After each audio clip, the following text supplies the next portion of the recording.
Alright guys, welcome back. Survival Living here. So, it's my morning. Night shift is rough, so bear with me.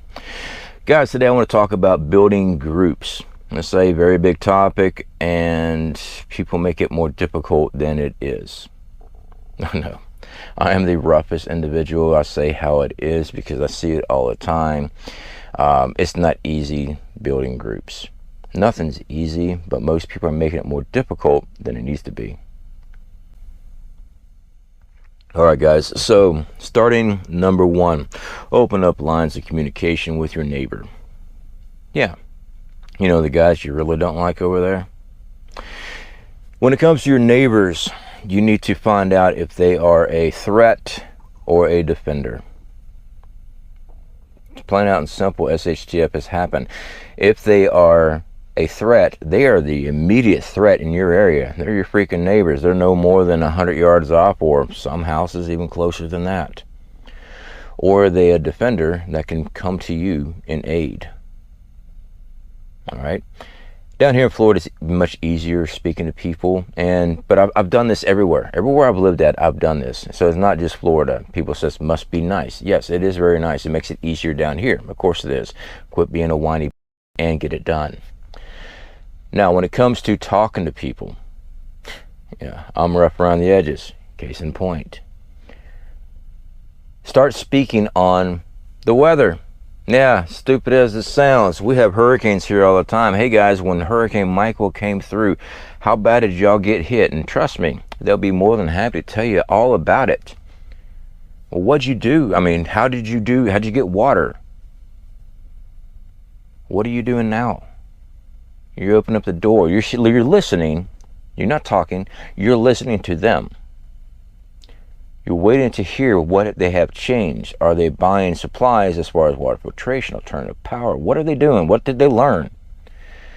If it seems like they're going into the pro of it, it's a possibility they are a prepper or they are open to the mind of preparedness. You've got your way in. Now, when I say listen, that's exactly what you need to do. You don't need to go up there screaming and hollering, FJB, pulling your hair, you don't understand the Illuminati. You do that, you classify it as a wingnut. Now, do I believe that, some of those other things are going on? Yeah, the conspiracy tunnels of things? Absolutely. Of course I do.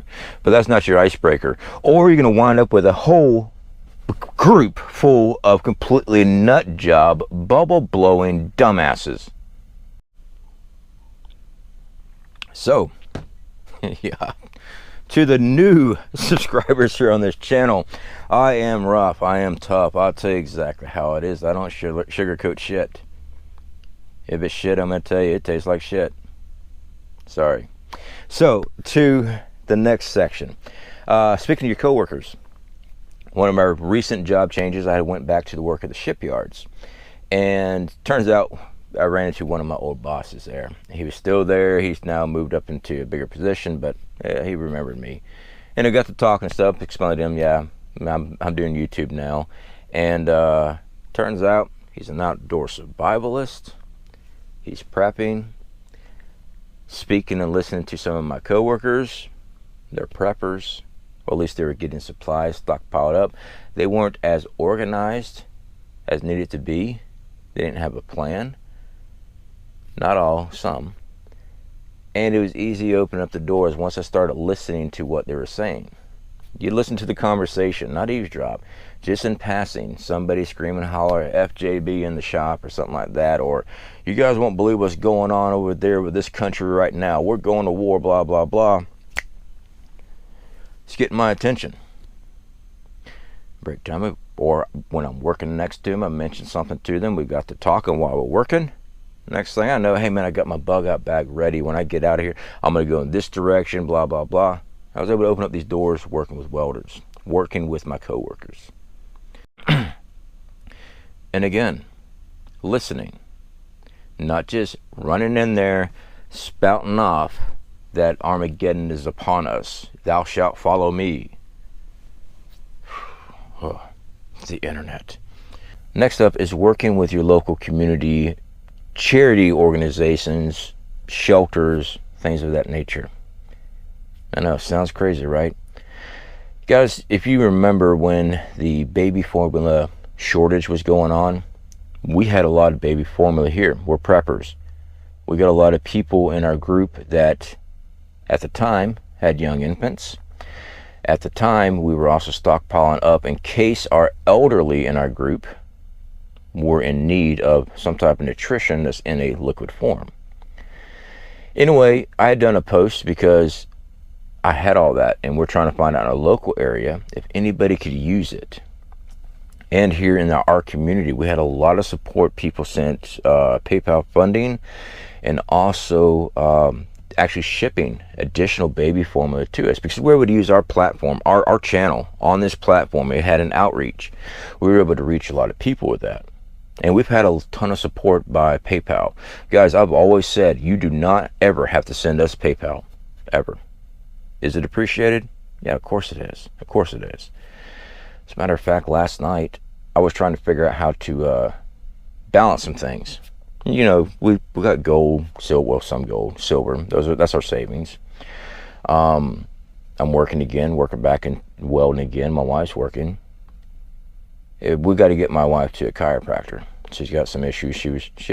I'm not going to go in detail with everything going on, but I'm trying to figure out how I was going to swing all this. Everything from dumping all our money into the new business, our other business, everything spread tight. I've never once come up here and said, please give me your PayPal.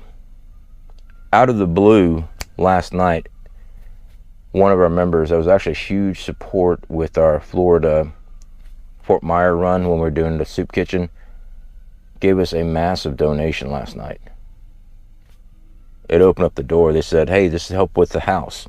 As you guys see, we don't have the paneling up on the house. This house is livable. It's 100% operational. It's just the cosmetics not done. I contacted them and say, hey, I definitely appreciate it.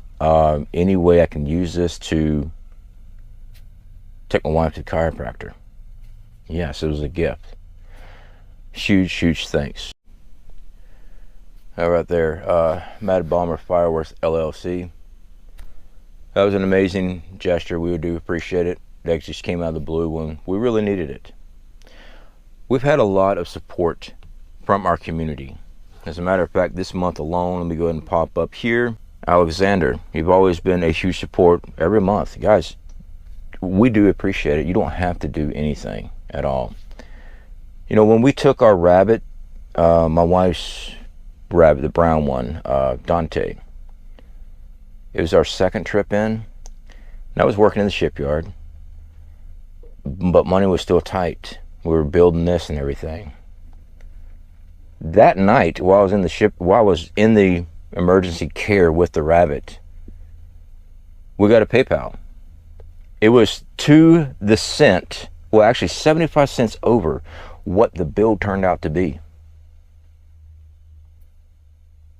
Tell me God doesn't work in mysterious ways? He does. He knows I'm a dumbass. He knows I'm trying. And he does help. Our community has always helped. Guys, it is a very humbling thing when I have my back against the wall and then things happen. Community members step forward. I didn't come up here and say, please give me, please give me. Whether it was God, whether it is that you can tell I'm just a dumbass that needs help. Yeah. But we do appreciate it. We really do. I'm starting to get freaking teary-eyed. We're cut. So, back on topic. I apologize for that. I wanted to get that out there, though. Community.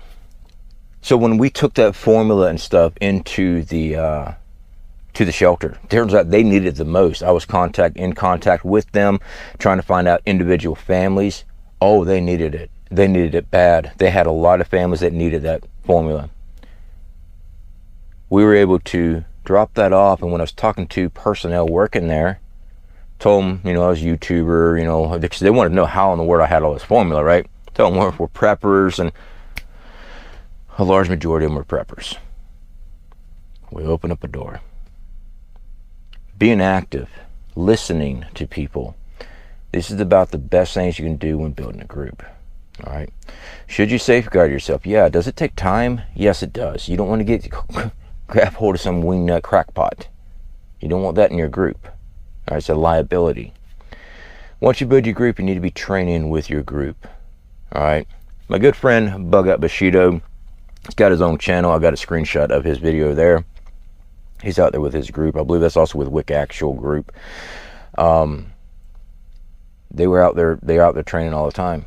Now, if you can't do military style training, tactical training, I understand. If you're disabled, you need to build groups of individuals that will come to your location or have a location to go to them. This is something you need to be working on. All right, guys, I definitely do appreciate you hanging out with us. To the support that we've gotten from our community, we greatly do appreciate it. I am working again. I'm working nights right now. Once I get my knees built up a little bit more, and I've got some discs and stuff wrong on my spine from my last injuries. Once I build my body back up, you guys see me out. I'm always out there in the gym. I'm actually going to be going back to one of the larger shipyards. I'm probably going to go to Mobile because I'm a very good welder. I'm a very good welder. I'm certified in everything other than underwater. The reason I don't do underwater is because I'm terrified of sharks. Yeah, I'm not going to do it. I've had people say, well, you can go to Mississippi. Did you know that the Mississippi has reports of bull sharks in them, in the Mississippi River? Yeah, no, I'm not going. So we're just going to go ahead and do that. We're working on getting a secondary vehicle. That way, while I'm out of town working shipyard, my wife's doing her job down here. So hitting the gym as much as possible. I recommend you guys to work on your body as much as possible. For those that physically cannot, means that you are seriously injured or there's some major thing, I'm not coming down on you. What I tell you to do is make sure, even walking helps, but let's say that you are in a wheelchair ridden, okay? That's your life. Work on building community with people so they can pull you. You have a great mind. Use that mind for knowledge and skills, all right? You might even have a leadership role inside your group. For everybody else, your family depends on you to pick up the heavy loads. All right, guys, I got a rainstorm coming in. Speak to y'all later.